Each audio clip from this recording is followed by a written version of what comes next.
Welcome to Hunters and Unicorns, the Sales Leaders Playbook. Today we welcome to the Soap Studio, Cedric Pech, the CRO of MongoDB, one of the most dynamic technology companies that is shaping the digital landscape. In this episode, we discover how Cedric inspires his leaders with purpose. This is his playbook.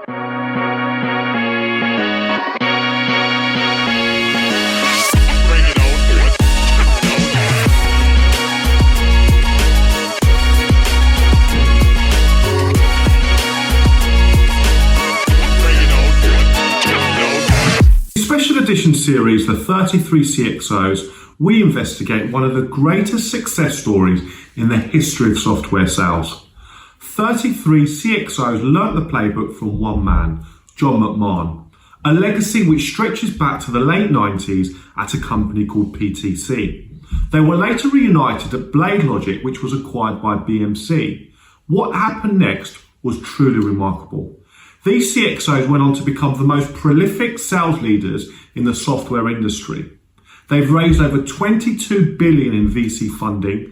They contribute to 4% of software turnover globally, 26 unicorns, 8 decacorns, and the companies they drive have a combined valuation of 230 billion. At Hunters and Unicorn, we're revealing their playbook.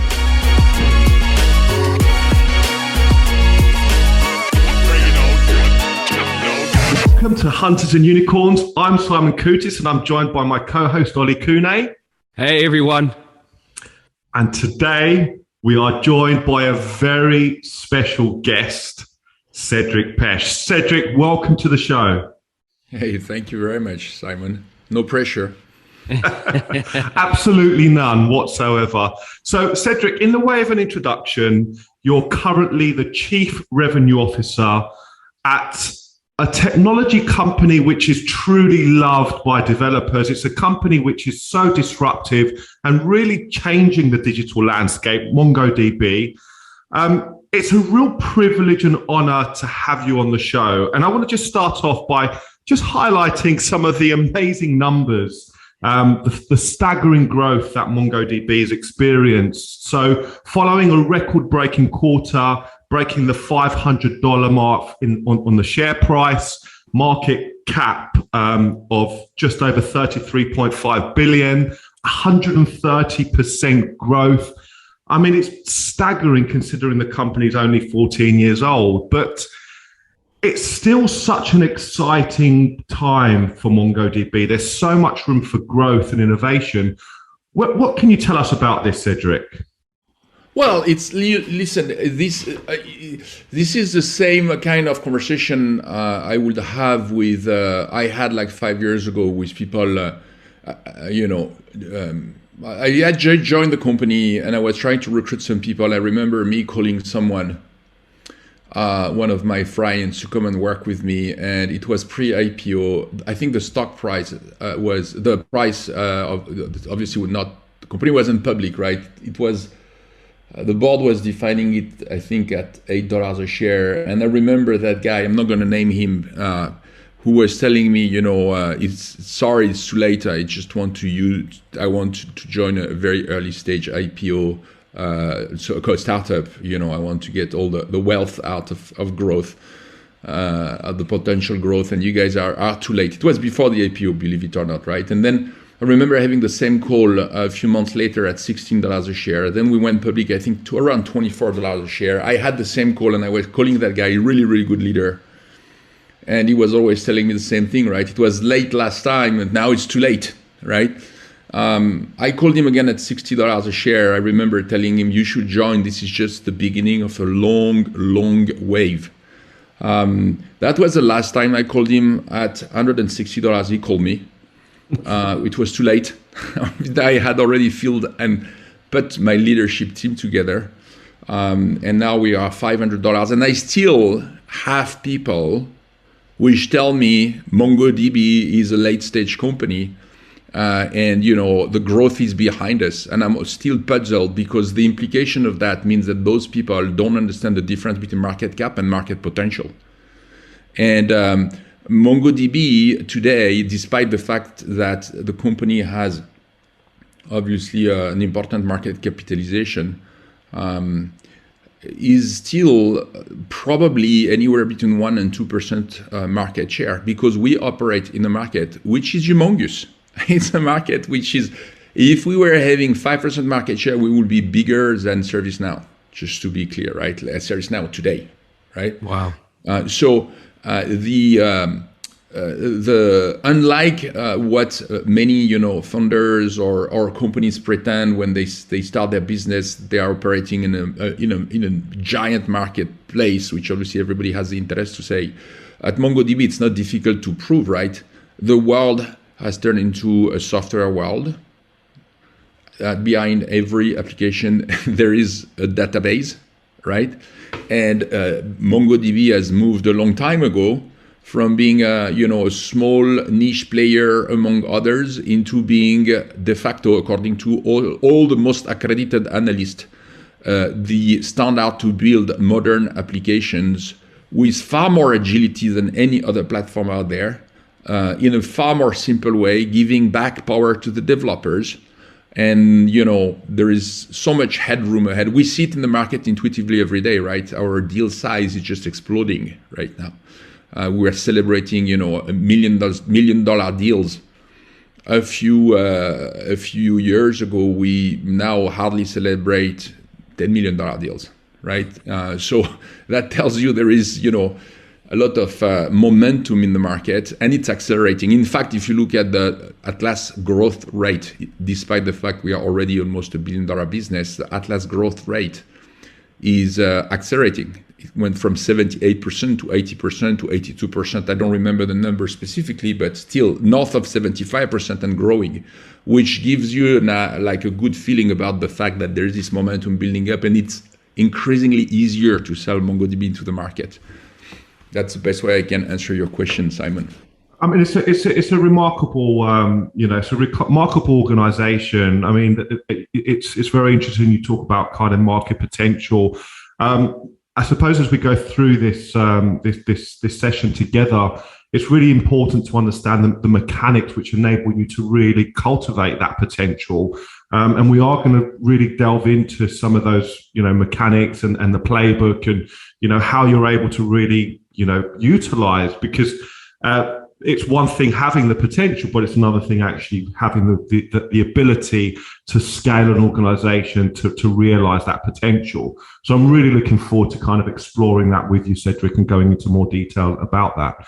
I suppose at this point, Cedric, your journey has been an amazing journey. And I do want to go right to the beginning, because during your time, you've had the privilege of working with some incredible leaders, some very, very inspirational leaders, many of which we've interviewed or spoken about as part of this series.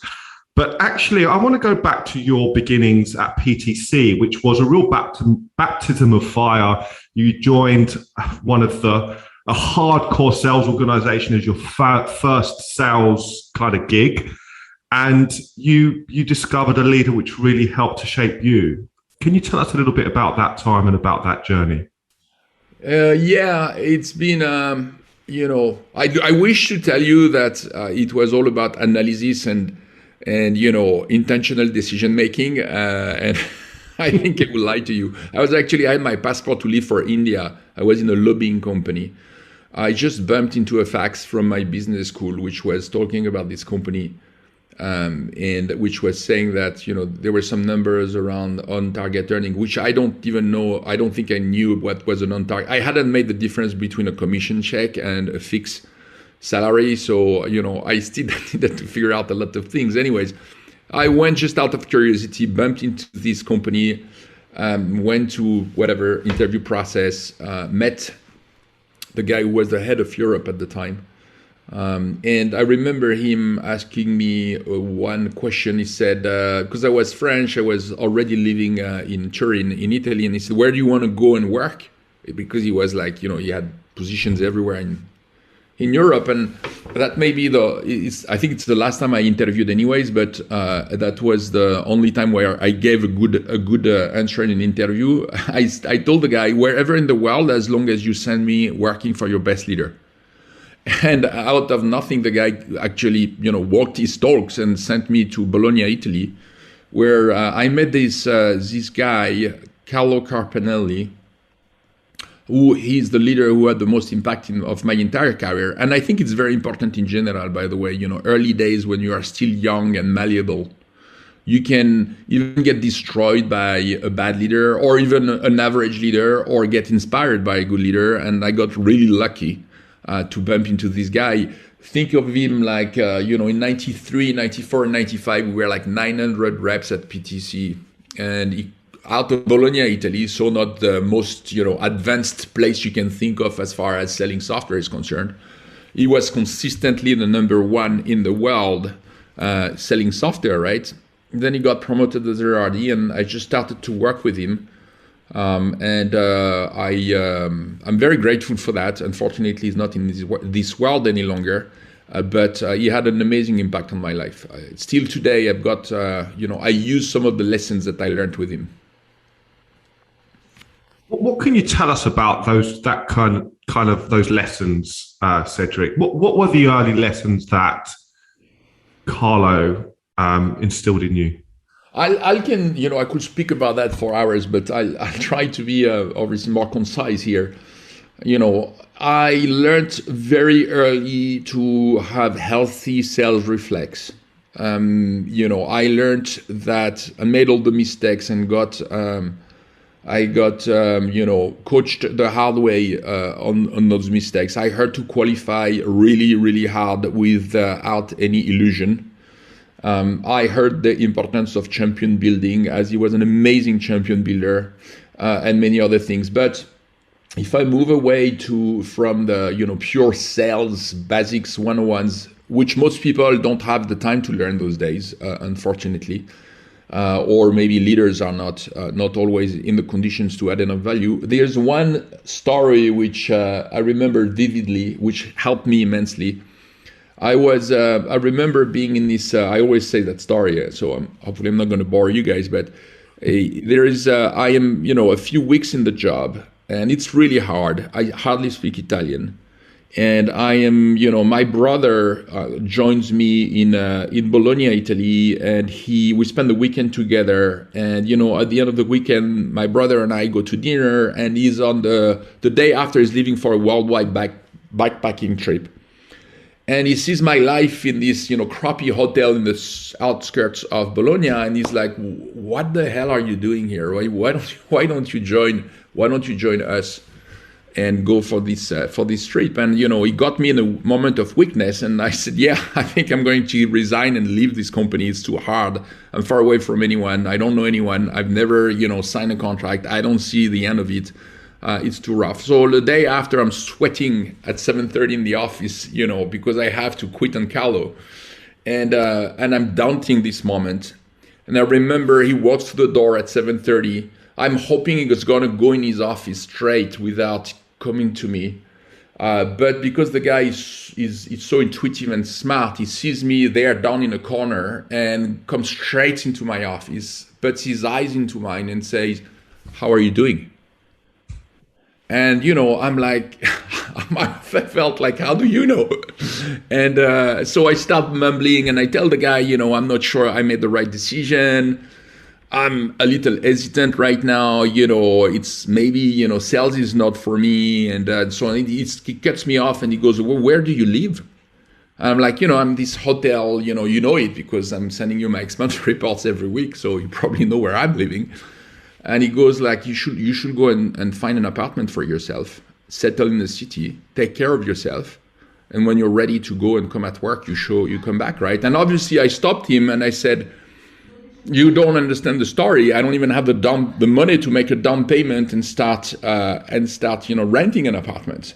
And before I finish, he writes a check, hands it back to me and says, "You take that check, you go and find an apartment." I've known the guy for a month and a half, more or less. And I'm like, "Dude, I just don't do this kind of things. I don't take that." That was the largest check I had ever seen in my life, probably at that point. And I'm like, "I'm not going to do that," right? And he had that line, which is what great leaders do. He said, and I told him, I'm not going to be able to reimburse you this money anyway, so you should not give me that money because it's going to be a problem for you personally, right? And he had that line, he says, you take the check and you are going to reimburse me with your first commissions. And I'm watching him and I'm like, holy shit, you think that I'll ever be in the conditions to earn any amount of money by selling software? And all of a sudden, I realized that the guy believes in me more than I believe in myself.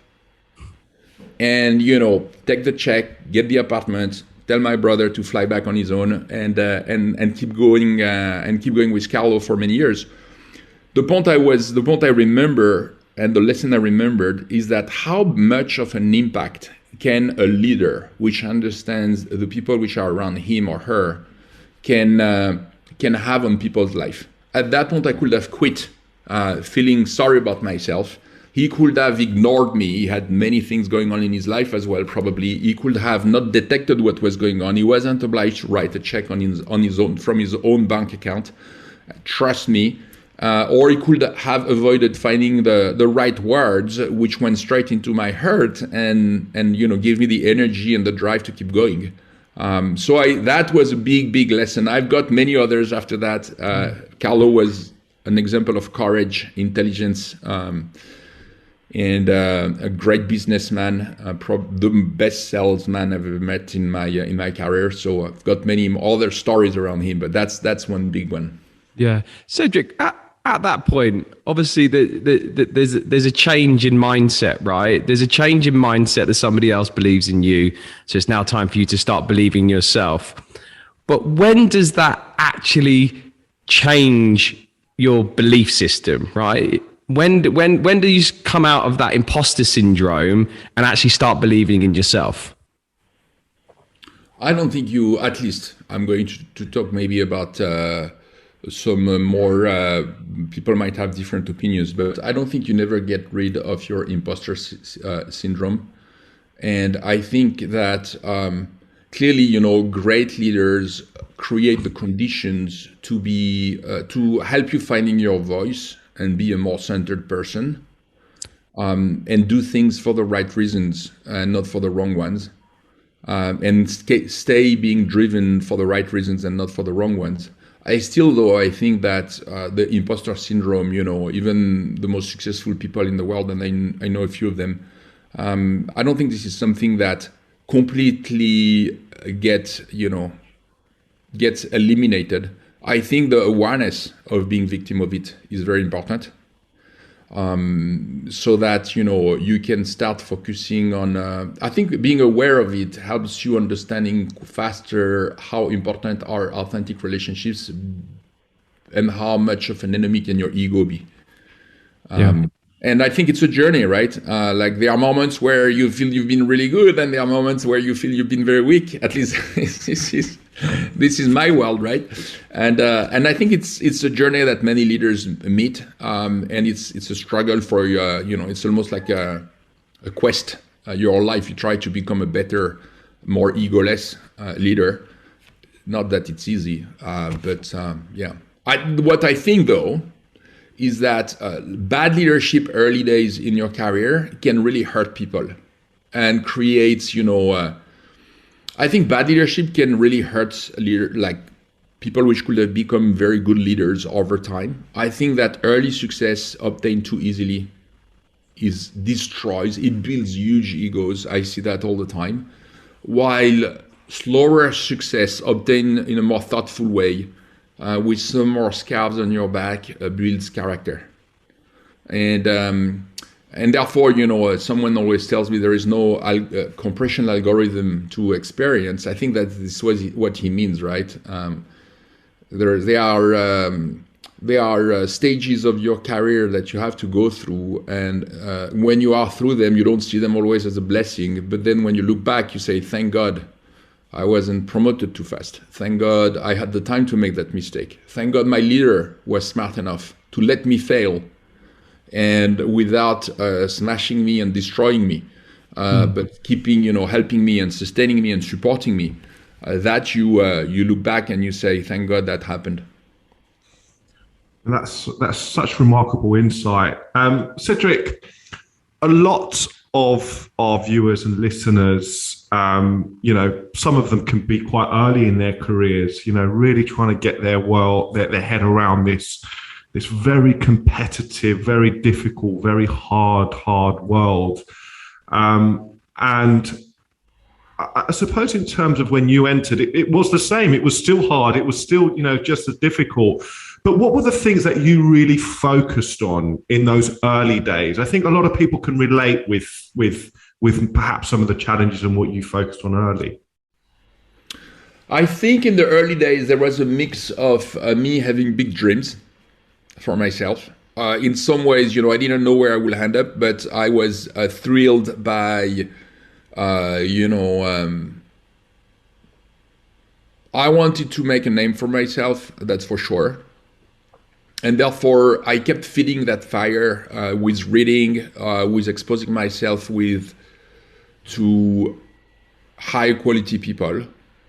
So I focused a lot on that, but it wasn't an intentional process, right? Because the reason I say that is because I think the drive in order to last needs to be nurtured. Right, it's like when you in sport, you need to learn to manage your motivation, right? And in the early days, when it's just raw motivation and raw drive, you need to be able to also, especially as things get rough, to nurture and to feed that. So I did focus on that. I used to read a lot.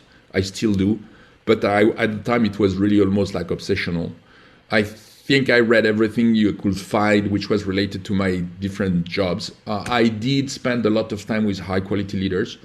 And I think also something which has been very exciting to me and is still now is the experience of learning.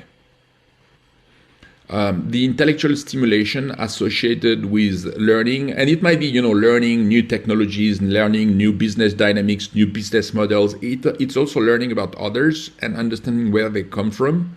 What is in their stories? For me, it's like a way of traveling almost, right? And that was early days. It was like very, very important to me. Believe it or not, I don't think I've ever looked at my paycheck until I was like maybe in my 40s. I do think that there is a bias in the industry toward an unhealthy relationship to this. To money. I don't think people build long-term successful careers by focusing on money. On the other side, most companies out there, especially startups, and when there's little to offer, the only thing that you offer is you're going to make $1 million next year. And therefore, people start thinking, especially in sales, but not only that, what success looks like is making $1 million of commission the following year, right? And by doing that, they get diverted from what's very important, which is building the foundations, learning your craft, enjoying the current experiences that you're having, finding people which are better than you to get yourself exposed to those people. And you see many people which are running their careers because of that. In my, 25 years ago, whenever I was in the early stage of my career, that was still a problem, but far less acute, I think, than today. Mm. I think that's really interesting. You talk a lot about choosing a leader, not just a company. I think that's one of the things that's one of your kind of key, your best advice that you offer people that come across your path, right? Yeah, I think 100%. Even when you pick up a company, right? The reality is that 99% of the companies out there haven't nailed product market fit. There are still giant issues that they will have to overcome in the journey. Just like us, like every company has giant issues, unpredictable things which will happen. And therefore, the single bigger factor for success in the long term is who is at the helm, in my opinion. Because if the right executive team, even your first line manager, the right leader is ahead of you, you know that high quality decisions are going to be made, and therefore you have a little chance to navigate all these hurdles and issues that you will meet by definition. If the quality of the leadership is like average, then they're going to make bad decisions, and it's going to hurt you. It's true for companies, chief executives, even boards. I think it's true for as well an RD or a first line manager or second line manager, right? 100%. I think you join a leader, you join a person, you join a company as well, but to some extent, it's especially in the early days, it's not that important. I'll tell you that you join an average company with an amazing leader, you're going to have a great experience in the first years of your life. Working with that person are going to be foundational. You join a great company with a bad leader, and that's not going to work for you. And I think very often, younger generations tend to think in terms of, what's the market share and what the market potential, which are still very important factors, right? But they forget about the most basic things. Who is the person which is on the other side? Not the second, third, fourth line manager, the first person that I'm going to work day to day with. And is this product actually a product? Will I lose my face with my customers by selling something which has very little product market fit? Or is there an issue with the product quality, which is going to hurt my customers and therefore my name and my reputation? These are questions which are very practical, tangible questions that you should have a very strong answer to before you join a company. Amazing. So Cedric, obviously it was a very interesting kind of early part of the career, PTC, you went to Think3, and then after that, you kind of got back with the gang over at BladeLogic as part of a very, very high performing European team. Just tell us a little bit about that. What it was like to be part of that team, and why were you such a good team? I think it was obviously, that's you guys have done already 30 or 40 interviews, so I'm not going to say anything new. Obviously, the leaders there was world class. I had known John, who was a really good friend of Carlo, and when Carlo passed away in a aircraft accident, obviously it got us much closer, and that was in these days, right? Carlo died in this accident in I think 2005, and so John called me and said, "Why don't you join the band?" I don't think I made that decision too intentionally, in the sense that I didn't understand what BladeLogic was about. I don't think I understood the tech. I just understood what John was able to give me. And I think many of us at the time did the same thing, right? We joined a good leader. Maybe some of us did their homework a little better than others. I don't know. But as far as I'm concerned, I was surely not aware of what was server management. I had worked in the PLM industry my whole life, so it was very mysterious. I went for a demo to see the customer face when they would see the product, because that was the only tool I had, unless I was becoming, I will spend months understanding BladeLogic. I just wanted to see, customer face. I think many of us did that, and the rest has been a lot of hard work. A lot of hard work. I started Southern Europe. I was alone here. My first pre-sales person was coming from New York, and John was sending me those resources. Proof of a good leader as well, right? Imagine you don't invest in Italy when you are a startup based in Boston. You make 10 million of revenue. Why would you ever hire someone in Italy, right? It's like what the hell are you doing, right? There are so many other markets where you start from, right?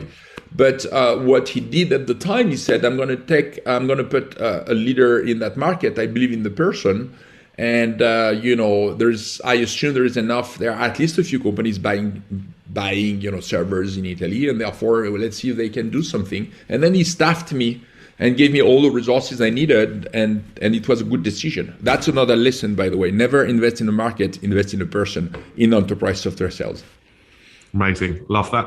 And then obviously BMC was quite a difficult time for you, Cedric. And actually, by your own admission, it didn't quite fit with you, and you kind of ended up leaving and taking some time off. But it was actually a very important time for you, was it not?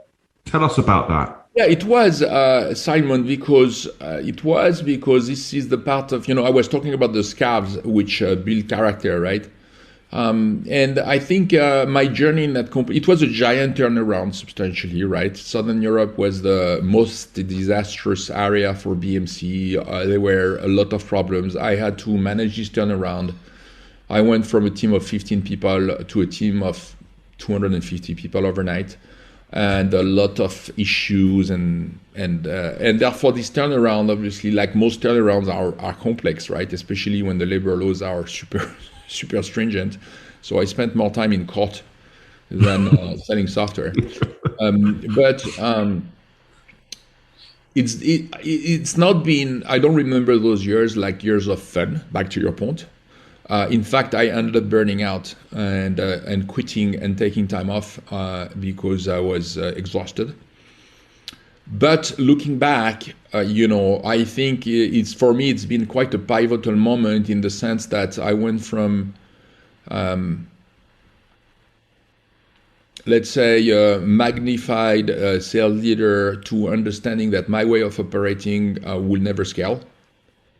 And that I was the most intense version of what you can get to when you try to do everything yourself substantially, right? And I made many mistakes, which if I hadn't made them, maybe it would not have helped me later on, right? But yes, that's been because it was so painful. It was a big lesson. I also learned the fact that if you don't take care of yourself, we are not infinitely, before BMC assumed that with energy and drive and willpower, you do everything and every problem is resolvable. After BMC, I realized that that's not true. I realized that we do have limits. We are fragile as leaders. And as highly you can think of yourself, you have an obligation as a leader to protect yourself, to stay balanced and healthy, and to pick your fights, because you can't fight everything at the same time. And these are obvious statements. It's just that until you hit the wall, you don't understand them. And for me, that moment, BMC taught me. It also taught me what I didn't want to become as a leader, because I've seen a lot of bad things at play. And so in some ways I'm grateful. It wasn't an easy ride, but in some way I'm very grateful about those years. I just think that now that I'm in a different position, I will try, and I try every day to avoid my teams to get through that, because hopefully there is a way to learn and grow which is not as dangerous. Mm. Cedric, do you now use those lessons that you've learned in how you coach and manage and mentor your leaders? Yeah, obviously, yes. Right? I spend quite a lot of time doing that, the vast majority of my time doing that. And I'm not a finished product, but yes, those lessons, I use them. And also, I think the fact you get a little older, my son is 15 years old. So when I see a 25, which is in my SDR team or my BDR teams or in my inside sales team, I always think, if he was my son, how would I like his leaders to behave? Or my daughter, which is 14 years old, right? What kind of environment would I like them to find in my company, so that they are pushed, they are stretched, they are treated like they should be. There is no greatness without pain, but on the other side there is fairness, there is attention to the people side of things, and they are not getting treated like cash machines which just are there to produce software. I do believe that as a company, I do see my role more like I'm not in the software business, I'm 100% in the people business, and as such my job is to help people fulfilling their dreams. It happens that the technology we sell is so differentiated, so powerful, so much more stable, and helpful to our customers, and it helps building the most sophisticated applications out there, and those applications are helping the world. Many of them are helping the world becoming a better world. That it's easy for me to help people fulfilling their dreams, right? It's easy in the sense it's easier than if I was, selling a software which still is looking for its product market fit, or when I sell it, my customer get pissed off at me. It doesn't help building confidence and swagger and big dreams for your own teams. The company is so amazing, the tech is so amazing that when people start selling it and understand it, they learn a huge. It's also at the intersection of many modern dynamics, between open source, big data, cloud. We are in all these markets in one single company with one technology, one platform. So clearly, this is an amazing, vehicle to build confidence and build a new generation of sales leaders which can thrive and enjoy the ride at MongoDB and after MongoDB, right? At this stage of my career, I just think about that like more, I hope those people will become chief revenue officers those days, head of North America, head of Europe, head of Asia Pacific, whatever they become. Remember the days at MongoDB with like hard but very satisfying. That's the best way I can answer your question, I guess. That's one of your playbook elements, isn't it? Your vision for leadership is helping people achieve their dreams. So I think it's about having that mission. It's not just about, as you say, being a cash machine and just being a function of a sales operation. It's about, why do we exist? What is our north? What do we actually, what difference can we make? And then how does that enable us to achieve amazing things? Yeah, and I don't think it's just a philosophical, question. It's a very practical question. How can companies scale and become amazing companies if this is only about shareholder value? And it is about shareholder value as well, right? Don't get me wrong, 100%. But there is no way to produce value in the long term if it doesn't go through people thriving. And on the average, I'm not saying it's the case for everyone, right? Unfortunately, we don't get it right all the time, but on the average, I think people do need to understand that what they do for a living is more than just, a short-term return on investment. There is more into that. There is more meaning, more significance into what we do for a living. It's about learning a job which, to a point that you'll never have to worry about getting a well-paid job for the rest of your life, which is very important because now, economies are soaring, so to say, at least in the tech industry. And most of this generation hasn't seen what it looks like when these things turn around. And it will turn around, 100%. Everybody knows it. And at that stage, if you built your career seriously and consistently, it's all about freedom of choice. You don't have to worry about getting a job. Companies still need to sell software. It's just that there are far less jobs. And by building these careers powerfully, we can really help people for the long term. And the other aspect of that is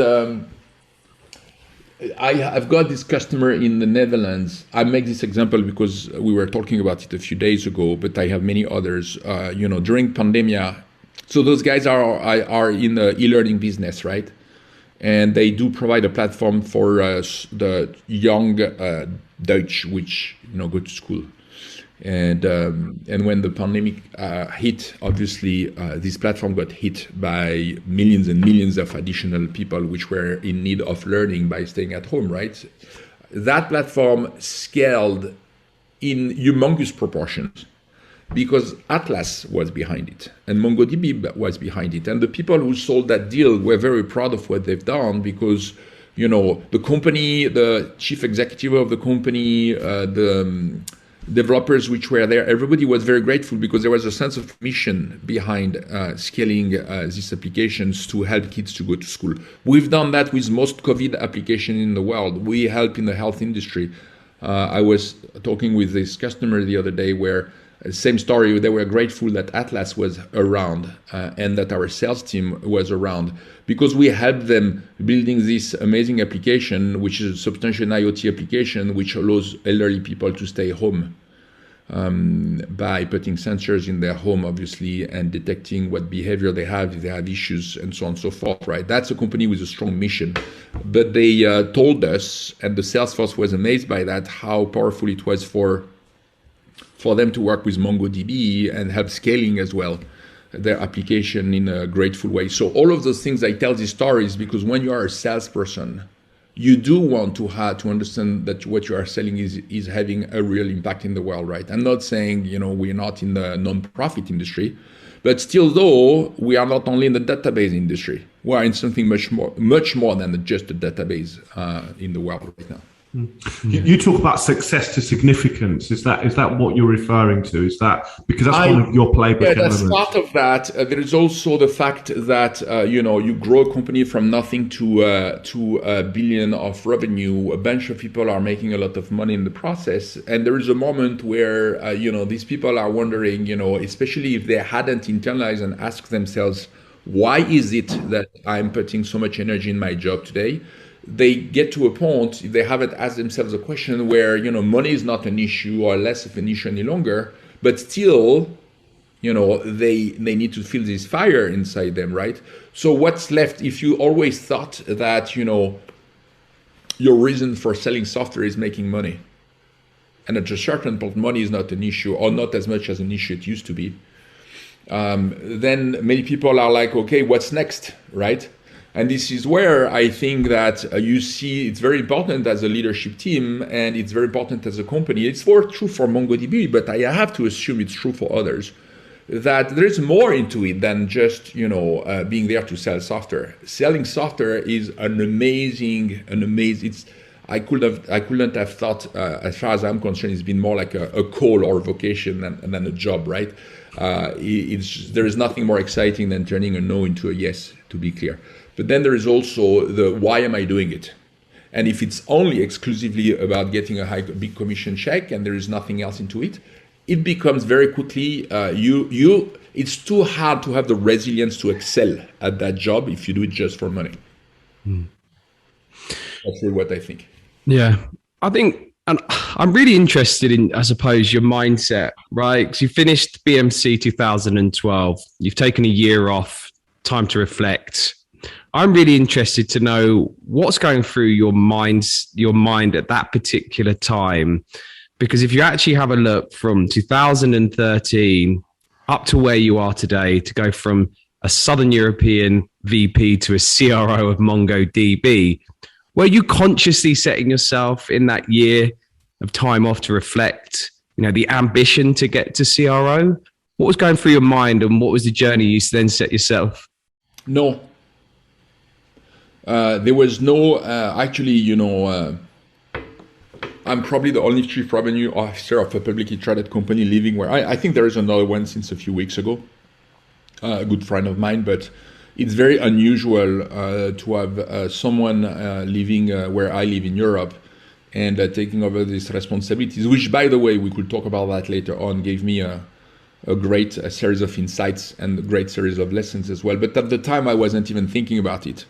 And the reason I wasn't thinking about it is because I was taking for granted that if you don't live in New York or San Francisco, you don't have a chance in this industry.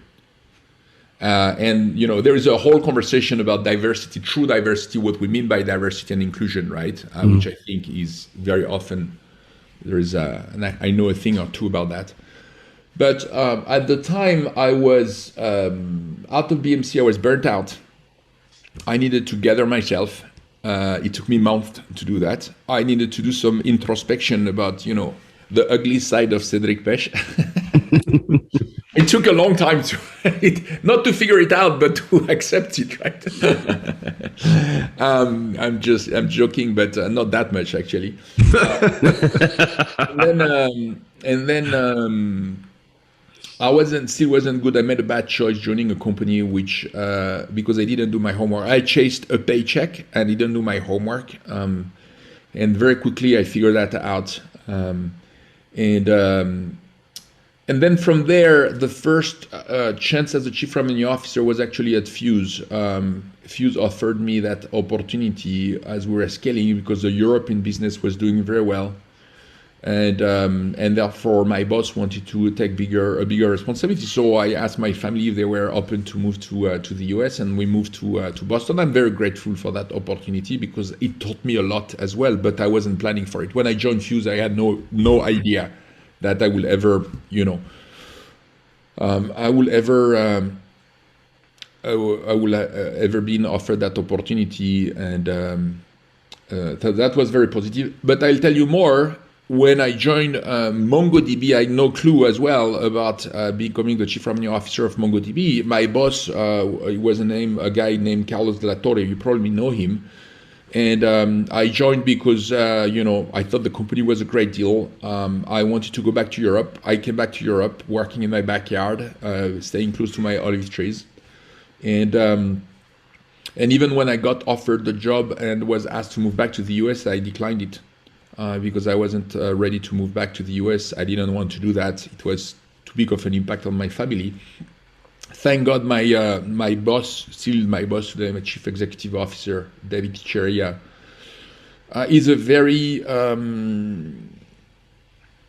open-minded person, which is not easily convinced by dogma and goes to the bottom of things. And therefore he said, I'm going to convince the board to give that guy a shot. And since then we worked together. We had to place to organize ourselves well, obviously, because it has consequences, but I wasn't planning to do that at all. And I didn't even think that anyone will give me a chance to do that. That's a real story.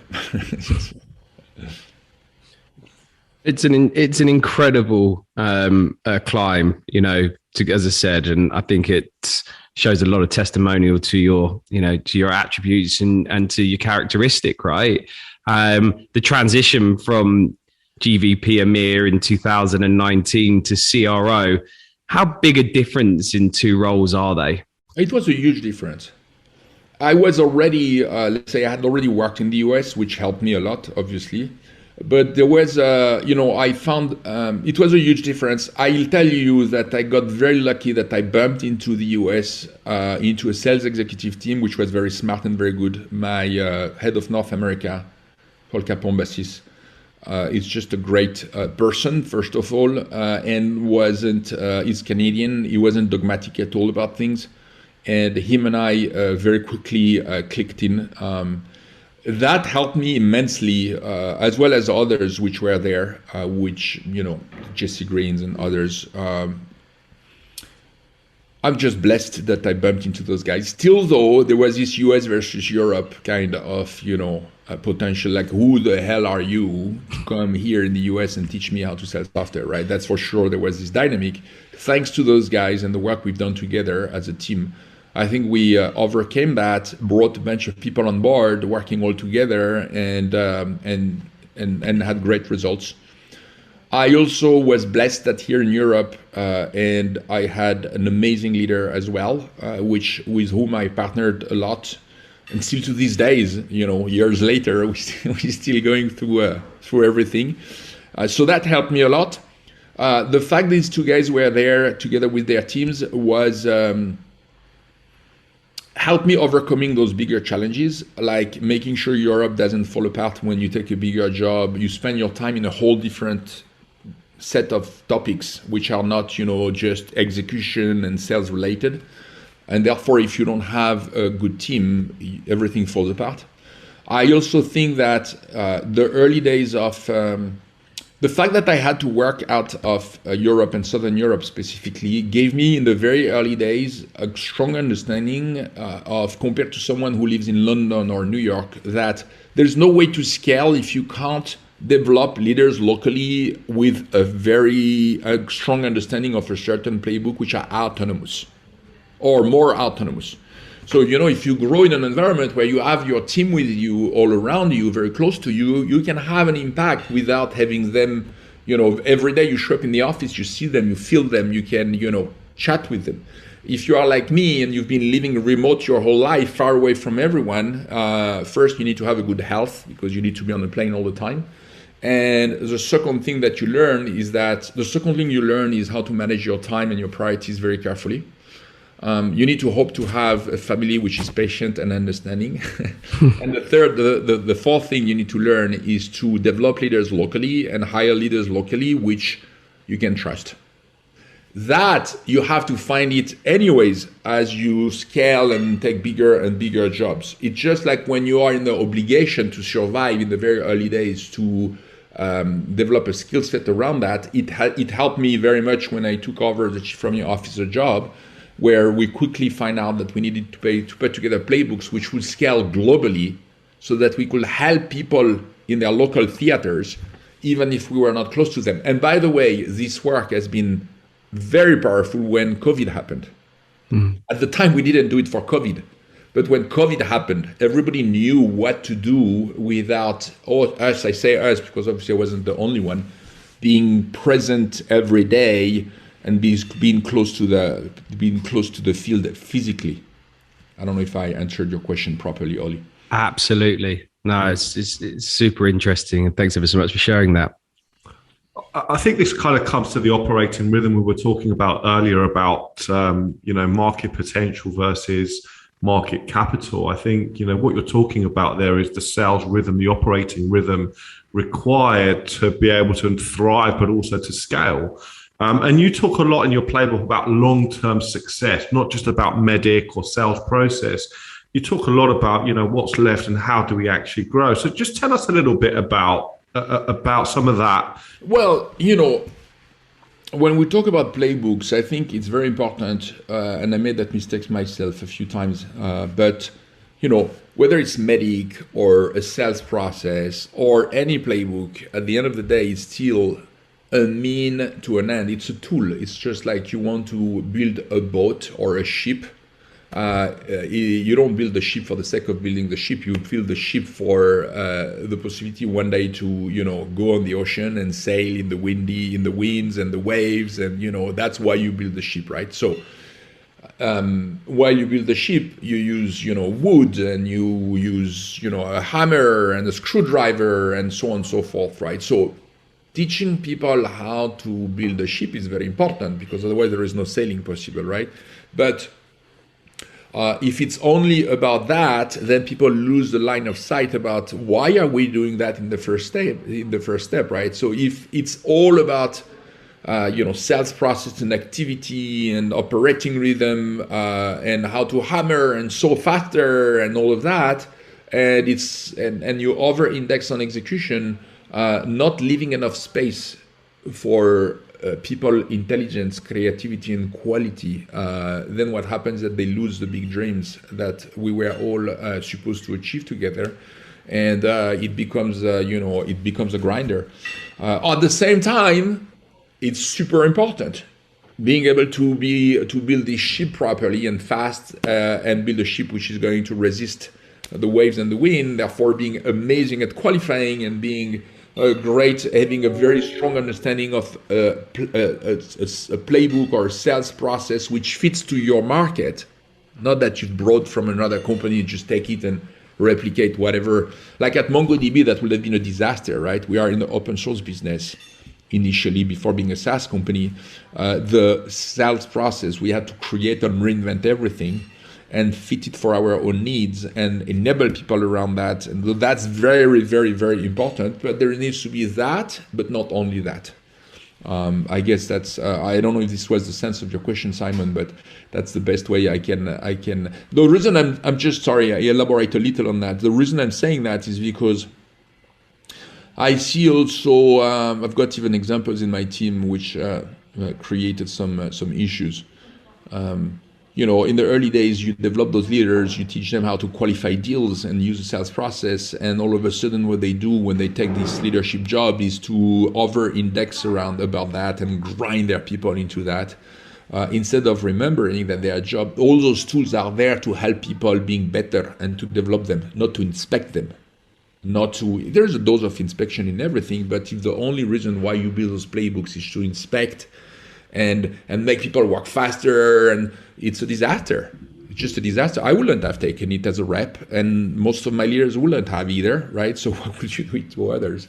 So I guess there is a very thin line between building playbooks and inspiring playbooks rather than enforcing playbooks. And there's a very thin line between these two things. I think there is a very thin line between building a culture where yeah, you do have a lot of processes, but because it's really about diagnosing faster where the problems are, and therefore being able to develop people faster, more systematically and more intelligently, and push them in a better direction. And the flip side of that, which is, I enforce the playbook just because as a leader, I need to feel better with myself because my people are doing things faster. So you mentioned about the fact that you're very aware of that fine line, and you've spoken quite a lot about what some of the challenges are, but how are you trying to address that positively? So what are the things that you're getting your leaders to focus or your people to focus on, which helps you tackle that? Well, I think there are like two big aspects. I'm going to come back on that. The first one is developing the leaders very, very strongly, because it's not like, it's not like a bug in new leaders to go and over-index on the operating rhythm. It's a feature. I did it, and many other leaders do it because that's what right? So you default to that because it gives you security. But if you develop those leaders and make them so good at operating that they can step back and not think about it too much, or see that operating rhythm and that series of tools like tools and not like an end in mind. And therefore they can turn their attention to the people that they have in their teams and use those tools to help the people. Then you see a culture of coaching and development, which is very ingrained in the organization. And also you promote the people in these jobs which have a passion for coaching.